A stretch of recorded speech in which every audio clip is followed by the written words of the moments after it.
ഈ സമരത്തെ കൈകാര്യം ചെയ്യാന്ന് വെച്ചാൽ കേന്ദ്ര സർക്കാരിനെ സംബന്ധിച്ച് ഡെമോക്രാറ്റിക് ആയിട്ടുള്ള ആശയങ്ങളുടെ അടിസ്ഥാനത്തിൽ എപ്പോഴെങ്കിലും പ്രതിപക്ഷത്തെ കൈകാര്യം ചെയ്യുക എന്ന രീതി അവർക്കില്ലാത്ത ഒരു സർക്കാരാണ്. നമ്മൾ കാണേണ്ട കാര്യമാണ്. നോക്കൂ, നരേന്ദ്രമോദി 2014 അധികാരത്തിൽ വന്നതിന് ശേഷം അവർ പ്രഖ്യാപിച്ചിട്ടുള്ളത് കോൺഗ്രസ് മുക്ത ഭാരതം എന്നാണ്. എന്ന് വെച്ചാൽ കോൺഗ്രസ് മുക്ത ഭാരതം എന്ന് വെച്ചാൽ ഒരർത്ഥത്തിൽ അവർ അർത്ഥമാക്കുന്നത് പ്രതിപക്ഷ മുക്ത ഭാരതം എന്നാണ്. BJPയെ എതിർക്കാൻ ആരും ഉണ്ടാവാൻ പാടില്ല. സംസ്ഥാനങ്ങളിലും BJPക്ക് ഭരണം, പഞ്ചായത്തുകളിലും BJPക്ക് ഭരണം, മുനിസിപ്പാലിറ്റിയിലും BJPക്ക് ഭരണം, രാജ്യത്താകമാനം BJPക്ക് ഭരണം എന്ന ആശയത്തിലാണ് അവർ പ്രവർത്തിക്കുന്നത്. പ്രതിപക്ഷം മുന്നോട്ട് വെക്കുന്ന പ്രശ്നങ്ങളെ ഏതെങ്കിലും നിലയ്ക്ക് സർവകലാശാലകളിലും എല്ലായിടത്തും കഴിയുന്നിടത്തെല്ലാം പ്രധാനമന്ത്രി ഭരിക്കുക, ബാക്കിയുള്ളടത്ത് ഗവർണർ ഭരിക്കുക എന്ന ആശയത്തിൽ പോകുന്ന ഒരു സർക്കാരാണ് ഇന്ത്യയിലുള്ളത്. അപ്പോൾ അവരെ സംബന്ധിച്ച് പ്രതിപക്ഷം മുന്നോട്ട് വെക്കുന്ന ഏതെങ്കിലും നിലയ്ക്കുള്ള ജെനുവിനായിട്ടുള്ള ആവശ്യങ്ങളെ പരിഗണിക്കുക, അത് ഡിസ്കസ് ചെയ്യുക, അതിന്റെ അടിസ്ഥാനത്തിൽ മനുഷ്യരുടെ ജീവിത സാഹചര്യം മെച്ചപ്പെടുത്തുക എന്നത് ഒരു കാലത്തും BJPയുടെ അജണ്ടയുടെ ഭാഗമല്ല. അതുകൊണ്ടാണ് ഈ നീറ്റ് പരീക്ഷാ തട്ടിപ്പ് എന്ന് പറയുന്ന പ്രശ്നം നിങ്ങൾ ചർച്ച ചെയ്യണമെന്ന് പറയുമ്പോൾ അത് ചെയ്യാൻ നരേന്ദ്രമോദിക്ക് കഴിയാത്തത്. ഇത് ഇപ്പോൾ നോക്കൂ, ഏതെങ്കിലും നിലയ്ക്ക് ഒരൊറ്റപ്പെട്ട സംഭവമായിട്ട് കാണാൻ കഴിയുന്ന കാര്യമല്ല. NTA എന്ന് പറയുന്ന നാഷണൽ ടെസ്റ്റിംഗ് ഏജൻസി കേന്ദ്ര സർക്കാർ രൂപീകരിച്ചതിന് ശേഷം ഇങ്ങോട്ടുള്ള ചരിത്രമെടുത്താൽ പല കുറിയായി പല വർഷങ്ങളിൽ പ്രധാനപ്പെട്ട പരീക്ഷകളുടെ എല്ലാം എന്ത് ചോർന്നു പോവുകയാണ്? പരീക്ഷാ പേപ്പർ ചോർന്നു പോവുകയാണ്.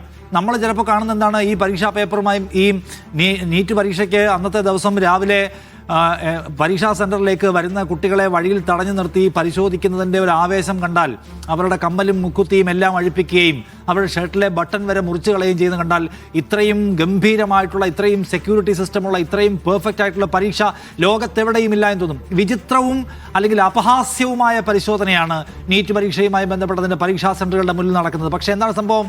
ഈ പരീക്ഷാ സെൻറ്ററിൻ്റെ മുമ്പിൽ വന്നിട്ടുള്ള അപമാനകരമായ പരിശോധനയ്ക്ക് ഓരോ കുട്ടിയും വിധേയനാകുമ്പോഴും അവരറിയുന്നില്ല ഭരണകൂടത്തിലെ പ്രധാനികൾ, ഭരണകൂടത്തിൻ്റെ ബന്ധുക്കൾ, ഭരണ പാർട്ടിയുടെ ആളുകൾ ഓൾറെഡി ക്വസ്റ്റ്യൻ പേപ്പർ ചോർത്തി കഴിഞ്ഞിരിക്കുന്നു.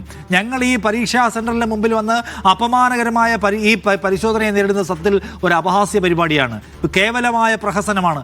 ഓൾറെഡി ആര് ചോർത്തി കഴിഞ്ഞു? ഈ ഭരണകൂടത്തിൻ്റെ ബന്ധുക്കൾ കോച്ചിങ് സെൻറ്റർ മാഫിയയ്ക്ക് വേണ്ടി ഇതെല്ലാം ചോർത്തി കഴിഞ്ഞിരിക്കുന്നു എന്ന യാഥാർത്ഥ്യം ഈ പാവങ്ങൾ അറിയുന്നില്ല. അതുകൊണ്ട് രണ്ടാമത് കൂടുതൽ പെർഫെക്റ്റ് ആയിട്ടുള്ള പരീക്ഷ നടത്താമെന്ന് തീരുമാനിച്ച് റീടെസ്റ്റ് നടത്തിയപ്പോൾ നല്ല ശതമാനം കുട്ടികൾ അറ്റൻഡ് ചെയ്യാൻ തയ്യാറായില്ല. എന്തുകൊണ്ടാണ്? ഈ സിസ്റ്റത്തിലുള്ള വിശ്വാസ പ്രശ്നമാണ്. ഈ സിസ്റ്റം നമ്മുടെ രാജ്യത്തെ ബഹുഭൂരിപക്ഷം വരുന്ന യുവാക്കളുടെ വിശ്വാസവുമായി ബന്ധപ്പെട്ട പ്രശ്നമാണ്. ആവർത്തിച്ചതിൽ പിഴവുകൾ വരുന്നതിന് ഉത്തരവാദിത്വം ആർക്കാണ്? ഭരണകൂടത്തിൻ്റെ ഉത്തരവാദിത്വം. ഞങ്ങൾ പിടിക്കപ്പെടില്ല എന്ന് ഓരോ തവണയും ആത്മവിശ്വാസം ഉണ്ടാവുക, ഓരോ വർഷവും നമുക്ക് ചോർത്താമെന്ന കോൺഫിഡൻസ് ഉണ്ടാവുക. ആ കോൺഫിഡൻസ് എവിടെ നിന്നുണ്ടാവുന്നതാണ്?